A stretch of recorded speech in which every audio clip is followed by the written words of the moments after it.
We have with us head coach of Trinidad and Tobago, Angus, as well as player Kaile, Auvray. We're going to give coach an opportunity to give an opening remark and then we open the floor to questions. Coach, you came to Jamaica 2 matches, your reaction to tonight's match? I thought we put on a good professional performance from a defensive standpoint until we made the changes. And in midfield, some of the guys who played the first game, we really saw that the composure came into the team. We started to pass the ball and we started to create some chances and cause the Jamaican team some problems. Other than that, you know, we felt that we played a European type team today. They were hitting a lot of long balls into the strikers. They were trying to play the balls on the flanks. And we stood up well to that sort of European tactic. So all in all, I thought it was a good exercise for us. On aggregate, we won the series 1-0. First question for Coach, by show of hands. Yeah, Coach, we know Trinidad and Tobago in the football for some time. You've been very vocal about, you know, getting in matches and whatnot. What would be your biggest takeaway from these friendlies? Well, that, you know, Jamaica League is going on. There are about 7 or 8 foreign-based players who actually in season and came here. The team is in season. And we stood up to them in 2 matches. So it showed that the staff did a fantastic job of preparing these players without any real match practice back home. Yeah, and any player, I know we probably don't want to single out the player, but it's very important to just know which player, you know, you would have seen massive improvement from when you got the player to what you saw here against a top team like Jamaica.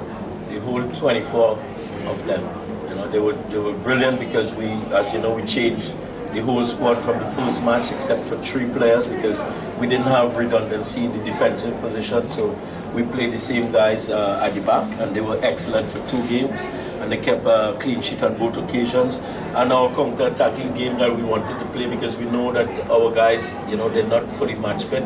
So we had to be smart in the way that we wanted to play the match today, and we played how we wanted to play. We played the counter-attack, and you saw we could have finished off the game down at the end.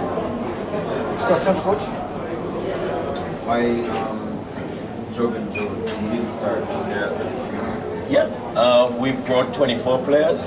We wanted all 24 players to play because all 24 players are vying for a position. So we started a different midfield today, a different front 3. The left back was different and the goalkeeper was also different. Only 3 of the defenders who played in the first game and started and played the whole game, played tonight. So we were really happy that Joven is also just coming back into full match fitness. So, you know, like all the other players, so he's unattached at this point in time. So we didn't want to risk him and play him for the whole time to gradually bring him on. These 2 matches were very positive for you, but going forward, I know what are you expecting? I know you have elections, you have a better perspective going into those fixtures. Most definitely, and these guys made my job a little bit more difficult by the way they played over the 2 matches against a very competent, strong, the international coach behind them, and you know it augurs well for Trinidad football, where you know the kind of expertise that we played against tonight, knowing that we could stand up to that and hold our own from a tactical standpoint and also from a match playing standpoint. And what about Kaile? What was your takeaway from the match?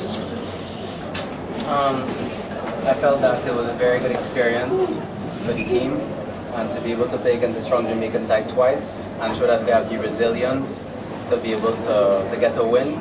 And then the second game, even though we suffered a little bit more, we were able to show that we're a strong side also and to come out on top out of the 2 games. Kaile, I mean, we saw you when you were playing in France, in the academy, playing in the States, playing in the Caribbean now. Your thoughts, the style of play amongst the Caribbean teams? I had already played in the Caribbean because I spent 2 years in Guadeloupe. Yeah. So I was familiar with the playing style, although obviously there's lots of intensity, very physical, so it's to adapt it as fast as possible. And coach, for you, the new format for World Cup qualifying, your thoughts about it and what it could mean for the Caribbean by extension? It's I'll say it this way, I'll answer the question this way. Everywhere in the world, everybody gets to play everybody. Everywhere in the world, there's no teams that are seeded and placed in a hex, and everybody else had to fight to meet those teams there. Everywhere in the world, if you go in Europe, England has to go to Malta. San Marino. England has to go to San Marino. Italy has to do the same. but probably Alvin Jones changed that a couple of years ago. Further questions for Coach Kaile?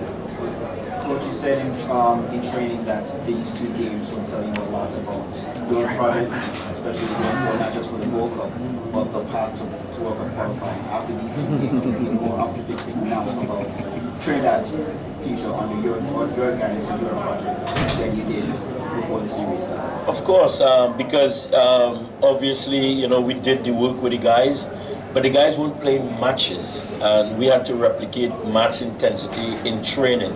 So for them to come and put on 2 performances back to back like this is a massive plus, not just for me, but also for football in Trinidad and all the other coaches who are doing good work in Trinidad, because you know we in the Caribbean have a mentality that local people can't do the job. So for me to stand up here and do the job and match up myself against international coaches augurs well for all coaches in Trinidad and also the Caribbean coaches.